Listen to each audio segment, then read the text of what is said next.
या देवाभाऊनी योजना केली तिथनं पुढे सरकार कोणाचंही येऊ द्या ती बंद होऊ शकत नाही. आता लाडक्या बहिणीची योजना आणि शेतकरी पेन्शन या दोन गोष्टी या देशात कधी बंद होऊ शकणार नाही.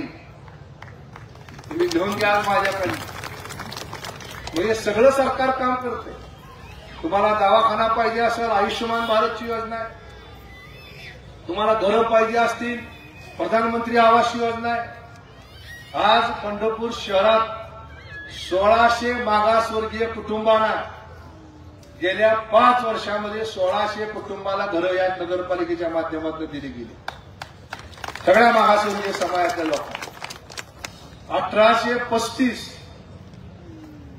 जे लोक आहेत जे हातगाड्यावरती माल विकतात अशा 1835 लोकांना प्रधानमंत्री जनधन फंडातून 10,000 पासून 50,000 कर्ज या ठिकाणी देण्याचं काम त्या सरकारनं सुरू केलेलं.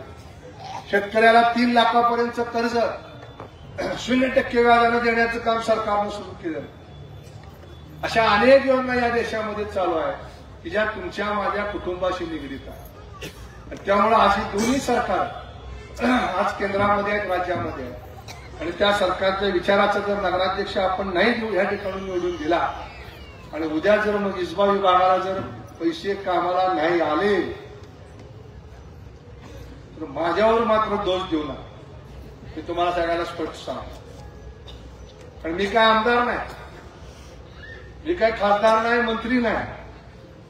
तरी मी ही पैसे आणले की हातीठोकपणे का सांगतो. रोंगेसर म्हणलं तसं आम्ही एखादा शब्द जर टाकला तर मुख्यमंत्री तो शब्द ऐकतात. एवढा विश्वास त्यांना आमच्याबद्दल आहे आणि आम्हाला त्यांच्याबद्दल. त्यामुळे त्यांचं खूप बारीक लक्ष आहे पंढरपूरवर. म्हणून मगाशी तुम्हाला मी म्हणलं त्या सांगावं घेऊन आलं. आज दुपारीच मला फोन आला होता की काय परिस्थिती आहे, काय चाललंय, निवडणूक काय म्हणते. म्हणून तुम्हाला माझी विनंती आहे बंधू भगिनींनो की पुढच्या 10 वर्षामध्ये त्या पंढरपूरचा सगळा चेहरा मोहरा बदलणार आहे. वर्तमानपत्रात वाचता अयोध्या अशी झाली, काशी कशी झाली, उज्जैन कशी झालं वाचताना आपल्याला त्याच्यापेक्षा सुद्धा सुंदर पंढरपूर पुढच्या 5 वर्षात करायचं. मोठा आराखडा तयार केलाय देवाभाऊनी, अजितदादांनी आणि एकनाथ शिंदे साहेबांनी. आणि त्या आराखड्याच्या माध्यमातून तिथे येणाऱ्या वारकऱ्यांना चांगल्या सुविधा मिळल्या पाहिजे, चांगले रस्ते मिळले पाहिजे, चांगलं पाणी मिळलं पाहिजे, राहण्याची त्यांची सोय झाली पाहिजे, जेवणाची चांगली सोय झाली पाहिजे, दर्शनाकरता लोकांना 15-15 किलोमीटर जावं लागलं नाही पाहिजे. अशा पद्धतीचं नियोजन सुरू आहे. आज नदीवरती 2 भविष्य काळात पूल बांधायचं नियोजन सुरू आहे. टाकळीवर रेल्वेचं इथं ब्रिज बांधायचं काम सुरू आहे. सरगम चौकातनं पलीकडे जाण्याकरता आपल्याला बोगद्याखालनं जावं लागतं. पुढच्या 6 महिन्यामध्ये तुम्ही बोगद्याच्या वरनं जाणार आहे. उड्डाण पुलाचं काम सुरू आहे. कोण दिला पैसा तो? राज्य सरकारनं नाही दिला, केंद्र सरकारनं दिला. गडकरी साहेबांच्या मागे आम्ही लागलो आणि आता हा जो हायवे होतोय ना वाखरी ते पंढरपूर, असंच त्यावेळेस म्हणले नुसत्या कोटीत बोलतोय. आणि मी कोटीत पैसे आणलेत म्हणून कोटीत बोलतोय. समोरचा कोटीत का बोलू शकत नाही तर ती रुपयात खेळतोय. मी कोटीत बोलतो कारण कोटीत पैसे आणले. 120 कोटी रुपयाचा रस्ता, 29% बिलोनं ठेकेदारानं घेतलेला रस्ता. मागच्या 15 दिवसापूर्वी माझ्याकडे जेव्हा बालाजी आले म्हणजे मला गोळ उडती आहे. विचारा बालाजीला, विशाल आला होता. त्या ठेकेदाराला सांगितलं अधिकाऱ्याला अजिबात धूळ उडली नाही पाहिजे, तुम्ही काय व्यवस्था करायची का. दिवसातून 2 वेळा 3 वेळा पाणी. ते काय रस्ता होणार आहे, त्याला मुदत आहे 2 वर्षाची. आज त्यामुळे त्याचं काम काय आपण काढून घेऊ शकत नाही. मी तुम्हाला खात्री देतो कॉलेज चौकापर्यंतचा रस्ता 1 महिन्या ते 6 महिन्याच्या आत पूर्ण होणार. कॉलेज पासून मार्केट यार्ड पर्यंत रस्ता पूर्ण झाला.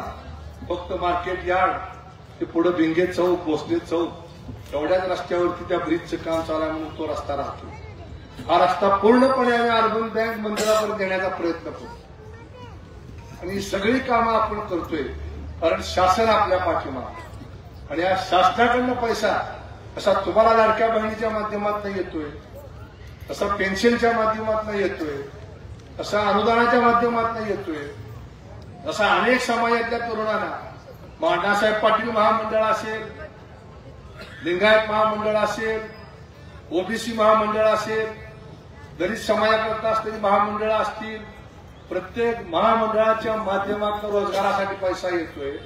तसा नगरपालिकेला सुद्धा पैसा पुढच्या काळामध्ये आणायचा असेल तर उद्याच्या 2 तारखेला आपण कमळ चिन्हासमोरचं बटन दाबून प्रभाग क्रमांक 11 मधले दोन्ही उमेदवार उभा राहा, बालाजी आणि तवळेताई आणि परसंगेताई आणि विशाल सगळे उमेदवार आपण नवीन दिलेत. आमच्या नगराध्यक्षताई आहेत, त्या सगळ्यांचे चिन्ह आहे कमळ. त्या कमळापुढचं बटन दाबून आपण त्यांना विजयी करा. कुठल्याही भूतथापाला बळी पडू नका आणि सगळं मागचं पुढचं विसरून जाऊन अण्णा तुमच्या माझ्या पुढच्या भवितव्याकरता ही मत मी मला मागत नाही, मत मी ह्यांना मागतोय आणि ही मत ह्यांना नाही आहे तर हे मत आहे नरेंद्र मोदीला आणि देवेंद्रभाई फडणवीस, एकनाथ शिंदे साहेब, अजितदादा. त्यामुळे ही मत आपण द्यावं अशी ज्या निमित्ताने विनंती करून थांबतो. धन्यवाद. जय हिंद, जय महाराष्ट्र.